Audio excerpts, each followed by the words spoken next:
Thème 4, objet de travail conclusif, la France et le patrimoine. Tout d'abord, une histoire du patrimoine en France.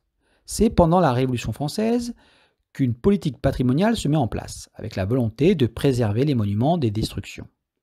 Au XIXe siècle, des institutions sont créées, comme l'inspection générale des monuments historiques.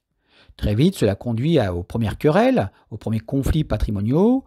Exemple, la querelle du gothique, faut-il transformer ou refaire à l'identique les édifices médiévaux? Sous la République, il va y avoir une politique patrimoniale qui va être consolidée par de nouvelles législations pour protéger et conserver. Notons qu'il va y avoir aussi une prise de conscience nationale sur les questions patrimoniales, lors de certaines destructions, comme les Halles Baltard, ou lors de certaines constructions, lors de la pyramide du Louvre. Actions et acteurs du patrimoine. L'élargissement de la notion de patrimoine peut s'expliquer par la création de l'inventaire par le ministère des Affaires culturelles en 1964 et par les actions du ministère de la Culture de Jacques Lang sous la présidence de Mitterrand à partir de 1981.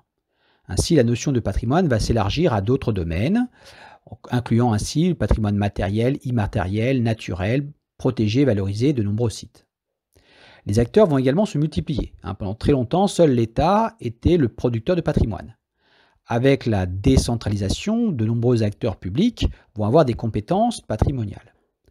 À cela s'ajoute le rôle grandissant d'acteurs privés, particuliers, entreprises et associations. Ainsi, on voit que la gestion du patrimoine se fait à plusieurs échelles, de l'échelle locale à l'échelle mondiale, par la collaboration d'acteurs publics et privés. Troisième partie, le patrimoine, facteur de valorisation des territoires et des entreprises. Alors, différentes stratégies se mettent en place autour du patrimoine. Il s'agit par exemple de reconvertir des territoires en désindustrialisation. Nous ferons un TP sur le patrimoine minier du Nord-Pas-de-Calais. Deuxième stratégie, il s'agit cette fois-ci de sauvegarder des éléments culturels plus traditionnels. Ça peut répondre à une demande plus locale de protéger un patrimoine de proximité en péril. Dernière stratégie de communication, la création de labels, où là il s'agit à la fois de faire connaître et de protéger. C'est les labels de l'UNESCO ou des labels plus nationaux. Donc, toutes ces stratégies peuvent s'expliquer par le fait que le patrimoine est un facteur d'attractivité, un moteur de développement d'un territoire. C'est aussi un facteur de rayonnement international. Le patrimoine est un des éléments du soft power. Pour terminer, les politiques patrimoniales suscitent de nombreux débats, dénonçant la surfréquentation de certains sites, entraînant leur fermeture, comme les grottes de Lascaux.